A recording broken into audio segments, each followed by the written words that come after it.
Why rely on big tech for your communication when their values oppose your faith? Fide offers private, ad-free email built by and for Catholics. Most of you know Fide for email. And soon, they're launching Fide Chat, a fully end-to-end encrypted messaging app, perfect for Catholic families and groups. Sign up for fide.email today and you'll receive lifetime pricing for Fide Chat when it launches later this summer. Join Fide today. You don't have to compromise your faith for technology. The final battle will be over marriage. So says Sister Lucia, relaying the message to us of Our Lady of Fatima. That will be the final battle. We also know from various other Marian apparitions that most of the bishops will be too in love with the world. They will focus on worldly acclaim, the love of the world, the esteem of the world, and bringing the world into the church. Sounds like the times we live in today. The worst bishops in the church, without question at this time, are the bishops of Germany, almost to a person. There's a few that are holding on to some semblance of the faith, but by American standards, by French standards, by English standards, their best bishops are more comparable to Cardinal Supich, to give you an idea how far off the deep end the German bishops have gone. And they have proposed something absolutely astonishing. This is the head of the German bishops, who we turn to at LifeSite's coverage. Headline, German bishops suggest guidelines for blessing James Martin pairings, divorced and remarried. Bishop Georg Botzing recommended implementing heretical blessings for divorced and remade couples of all identities of the flesh and inclinations. Now, these are, you might think, well, we already got Fiducia Supplicans. What are you talking about? But no. This is worse. This, ladies and gentlemen, is worse than Fiducia Supplicans.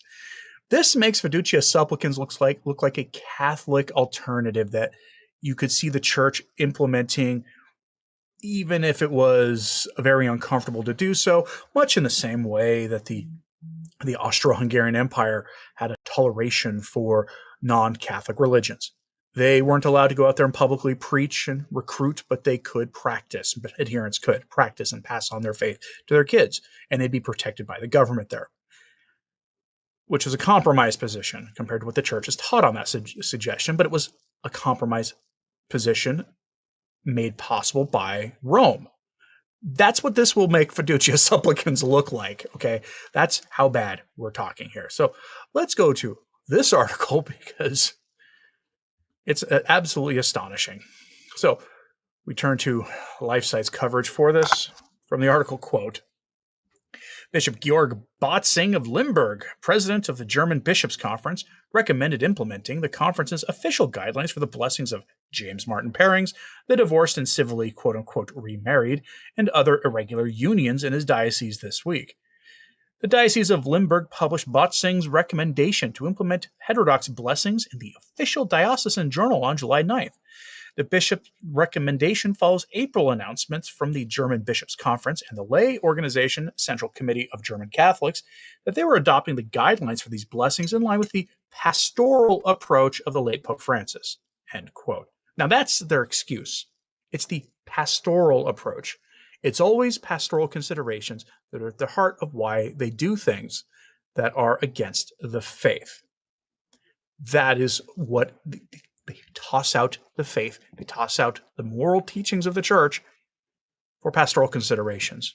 In other words, to meet people where they are, to accompany them and dialogue them, and then hope by your good example, they might consider someday, quite possibly, maybe living the way the church says, but we have to be nice about it. What has being nice about it gotten anybody? And that's mainstream bishops who say this, not the German bishops, who they've hinted they think the church has gotten this wrong since the beginning, which means they're heretics. Without question, they're heretics. The heretical blessings in the document are meant to be offered for divorced and remarried couples, couples of all identities of the flesh and inclinations therein, as well as couples who do not want to or cannot receive the sacrament of marriage for other reasons. It's worth noting that the document is not binding on the country's bishops, but merely represents practical advice. Botzing is now the first German bishop to recommend implementing these blessings in his diocese, and others will follow, I guarantee. The German bishop's guidelines further state that the blessings can be carried out by both clerics and lay people with an episcopal assignment. How very synodal of them. They also note that the ceremony for blessings should be marked by greater spontaneity and freedom with regard to the life situation of those who ask for the blessing. In other words, you meet them where they are in the most morally relativistic way possible. For this reason, no approved liturgical celebrations and prayers are planned for the blessings. That's to toe the line of Fiducia Supplicans. The way in which the blessing is conducted, the location, the overall aesthetics, including music and singing, should testify to the appreciation of the people asking for the blessing, their togetherness, and their faith. And that crosses the line from Fiducia Supplicans, which at the very least explicitly said, can't make this look like a wedding ceremony. This turns it into a relativistic whatever they want kind of thing. The document does suggest that no one should be forced to commit the heterodox blessings. However, it also states that, quote, pastors who nevertheless come to the conclusion that they cannot reconcile a blessing with their conscience or are unsure about this should refer the couple requesting a blessing to supportive persons. Representatives for the strange pastoral care, their diocese has that, marriage and family pastoral care of the diocese. These guidelines for James Martin blessings had been expected in Germany since the country's heretical synodal way had already decided to allow and implement them in 2023. That same week, the synodal way had also voted in favor for allowing female deacons and approved a declaration saying that those confused about the flesh should not be excluded from the priesthood. Yes. Imagine having a priest. Well, this in the case, this would be a priestess. But who wants to be called a priest? If you catch my meaning. Trying to, duck and weave around our host's silly rules. But you get the meaning. That's Germany. This goes beyond Fiducia Supplicans. This is much more explicit. This is more explicit about the relationships. Remember, Fiducia Supplicans made it just ambiguous enough that some of the Pope's splainers out there could, with a straight face, so to speak, defend those blessings. And say, well, they weren't for the couples and their relationships. It was for the individuals in it, even though the document was pretty clear. This is much more clear. This is them rejecting the deposit of the faith, rejecting Catholic moral authority. And when you reject the magisterial authority of the church on any one topic, you're rejecting the magisterial authority of the church on everything. Sounds like a slippery slope? Not really. All you're doing is undermining the authority of the church completely when you do that. So when you say, well, church got it wrong the whole time on morality, what else did the church get it wrong on? That is what they do. Now, it's not only, American and, North American in this case, media outlets pointing out the absurdity of this. Go to cath.net, which is kind of like a slightly more milder kind of life site news kind of website out of Austria and Germany. This is any syntax errors here, issues are from the extension for the Chrome extension I'm using for translation. But Mr. Botzing, do you really have no other worries in such dark hours? Germany has 27 diocesan bishops and only 2 have spoken out on the subject of left-wing extremist federal constitutional court judges.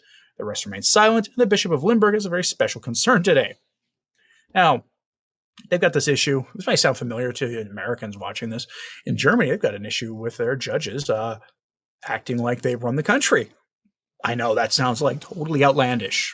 Can't imagine what that'd look like to live under that circumstance. But that's becoming an issue of debate in that country. And the German bishops have been hammering for the last 2 years on the rise of right-wing politics. Their most conservative party that they were worried about looked like rhinos by American standards. They just take a similar tone about migration, and that's why the German bishops were freaking out about it. And then that party basically won the last election. So again, the German bishops are on the wrong side of things. This is often the case. But this article kind of goes into the typical things you would ask, why isn't the bishop focused on these things, including the sacrifice to Moloch and a few other things. It goes to this.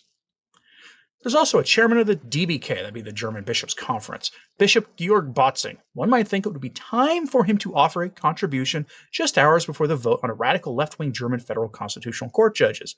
Yes, Mr. Botzing shared a contribution on Thursday. Quote, Bishop Georg Botzing recommends implementations of guidelines in the headline of his press office.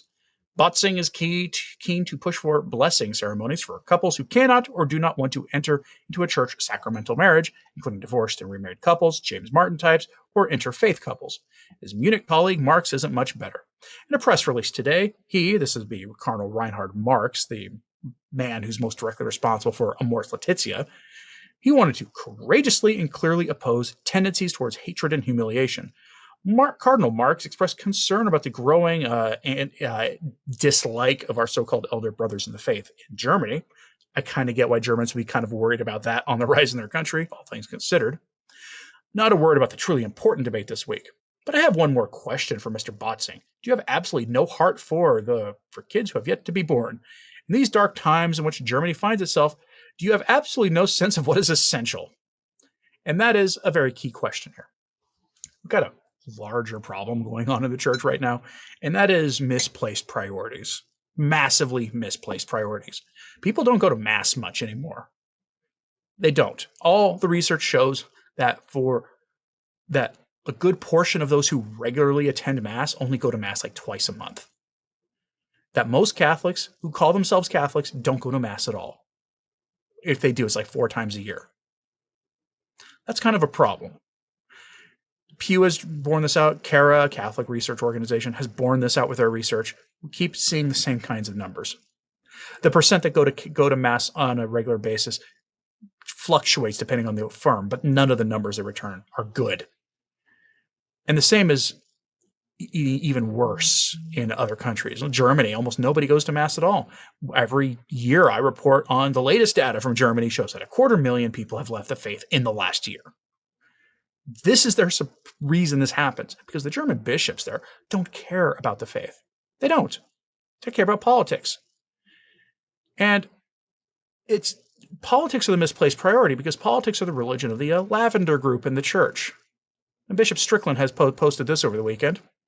Quoting him a lot lately. He's been very busy, which I appreciate. He posted this to his official account on X. If you are not on X, you should consider it, knowing full well the place is easy to get into arguments, and it can be kind of a moral hazard for some people. So discern, but there are a lot of benefits to being there, including connecting with other good Catholics and actually being able to follow more closely Bishop Strickland and prelates like him.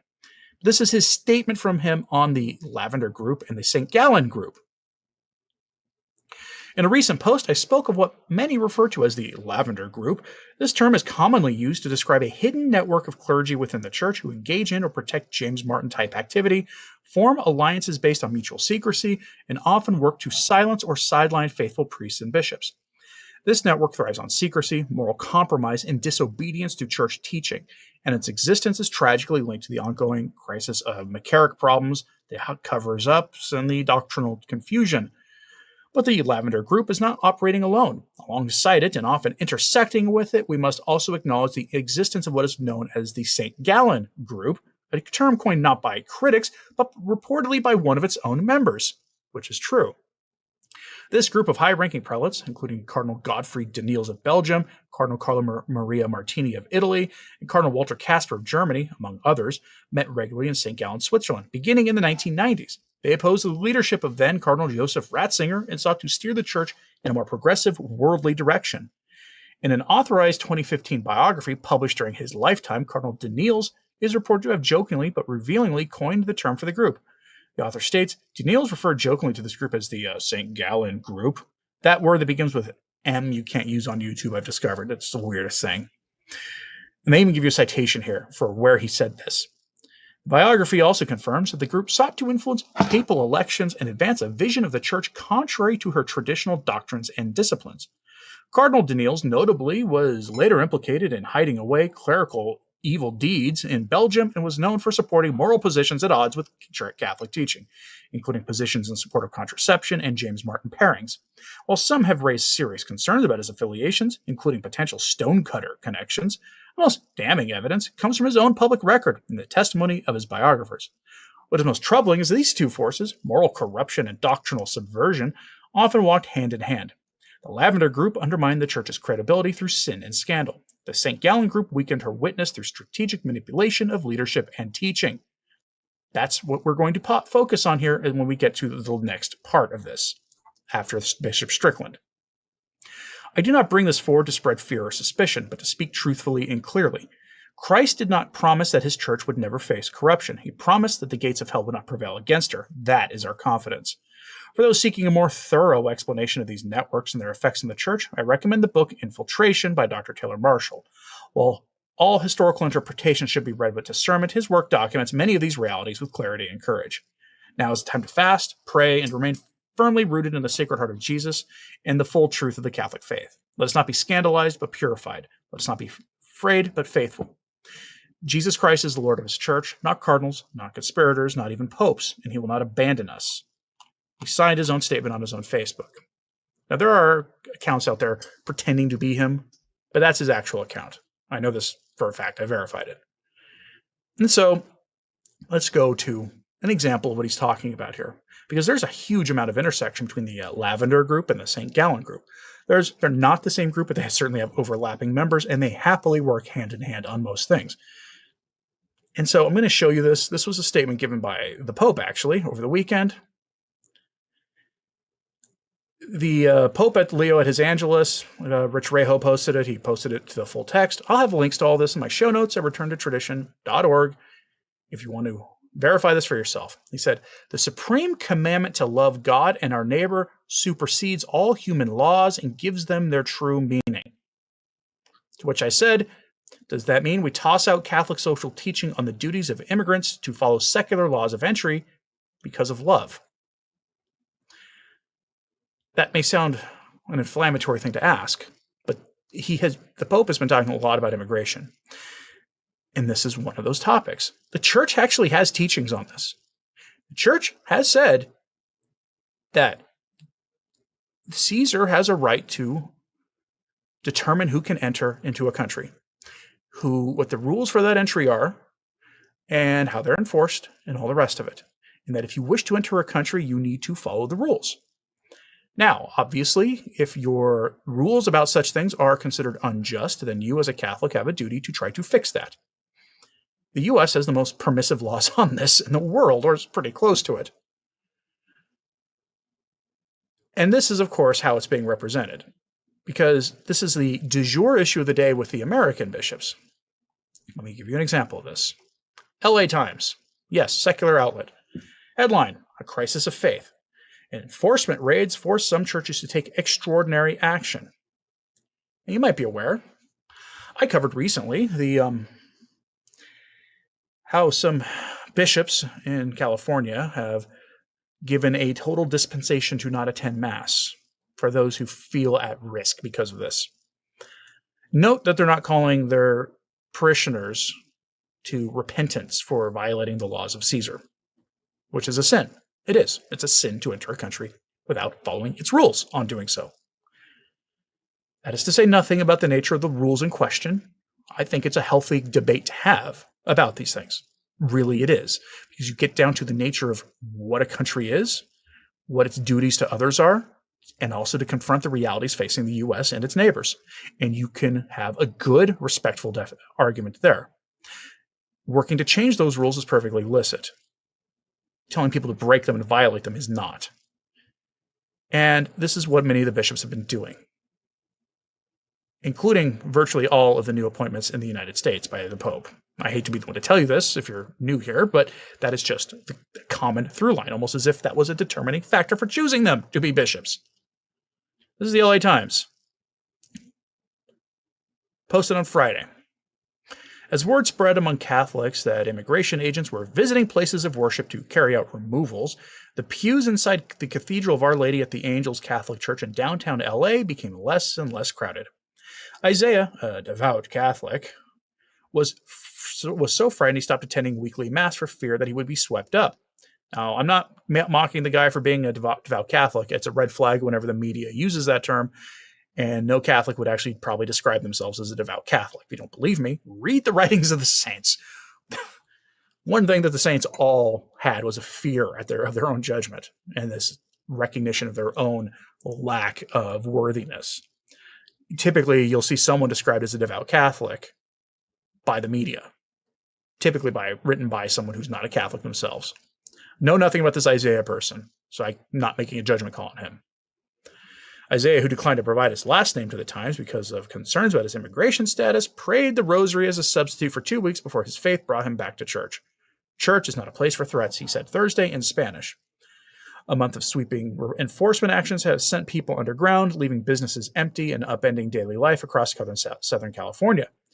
It's also sparked a crisis of faith for many Catholics who spend their lives worshiping at Sunday Mass and are now questioning whether it's safe to connect with God in such a public place. And it goes into what Bishop Rojas did, which I covered last week, about giving the blanket permission to not attend Mass. And then it goes into how this also happened in Nashville. This is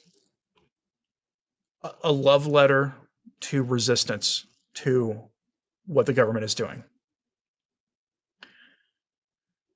Here we go here. On Saturday, about 300 Catholics from across the Archdiocese of LA joined Gomez for Mass at the Basilica of Our Lady of Guadalupe in Mexico City during the 6th annual Archdiocesan pilgrimage to the Basilica, the most visited Catholic pilgrimage site in the world. Gomez addressed the burden of fear and anxiety caused by enforcement during the homily.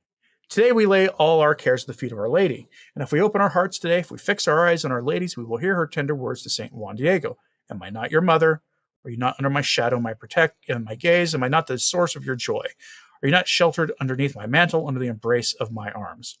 In Orange County, Bishop Kevin Vann has not offered a dispensation from attending Mass, but the diocese has started bringing Holy Communion to celebrate Mass in the homes of people who are afraid to go to church. Vann and his auxiliary bishops posted a letter last month condemning the enforcement, which they said invoke our worst instincts and spread crippling fear and anxieties upon the hardworking, everyday faithful among us. So they are in LA and in California in general treating this as if this is the Diocletian persecution part 2. If they had their way, if they were to somehow win the battle in the church, which they won't, but if they were, then 1,000 years from now, we'd all be reading, our descendants would all be reading about the Trumpian persecution of the church in North America, the 21st century. That's what we would be reading. That's what they would be reading about. That's how history would tell this. They're treating this like the Diocletian persecution. Incredible stuff. Breathtaking in its tone deafness. The words of the Pope on this are pretty clear too, which is what's fueling this. The love of God and our duty to God supersedes all human laws. That is not what the church teaches. Never what it's taught. Catholic social teaching is clear on this. Caesar has a right to determine who can enter a country and what the laws are about that. And you as a Catholic have a duty to follow those laws, including if you are permitted to be in that country, to assimilate. It's in Catholic social teaching. Explicit calls for this. To live the way they do. That's the rule. This is why I'm concerned about his next encyclical. I don't think it'll be on AI. Maybe I'll be wrong. My suspicion is it's going to be on immigration. Philip says, does not Mexico prevent illegal entry on their borders? Oh, you have no idea how harsh they are in that country about that whole topic. They make us look like, the differences are stark. They are so harsh that if we did what they do, the people, it would be, even people who support what, you would find some wavering even among those who support the things the government is doing now. They are so extraordinarily harsh about this. But the question I had actually about this is, the Archdiocese of Los Angeles had a pilgrimage to Our Lady of Guadalupe in Mexico City. I'm going to assume the people who went there were the types of people who could easily get home back to LA afterwards, if you catch my meaning. These were not going to be people who were afraid of this because getting back into the U.S. from Mexico City is not the easiest thing anymore. They're heavily scrutinized. So that is what we're talking about here. Total misplace of priorities. Whether it's all the shenanigans in the Church of Germany, their latest blessings stuff, where they're just going to go beyond Fiducia Supplicans, just committing sacrilege with their blessings, or if it's the upending the faith in the name of politics and trying to pick fights with the government. That's what they're doing. And it's extraordinarily dangerous. And they're being influenced to do this from the very top levels of the church. I am curious what you have to say about this, so let me know in the comments, please. Like and subscribe if you haven't. It does help. Sharing this on social media helps a lot, too. If you ever thought about supporting the work we do here at Return to Tradition, subscribe to our Patreon, the Subscribe Plus button, which is the Join button. If you've ever thought about those things, now's a great time to do it. It does help keep these daily messages coming and is greatly appreciated. And as always, pray for the church. Pray for everybody spoke about negatively here. I'm not trying to whip you up against Pope Leo or against any of these bishops. Bishop Botzing could certainly use your prayers. I'm Anthony Stine. Ave Maria.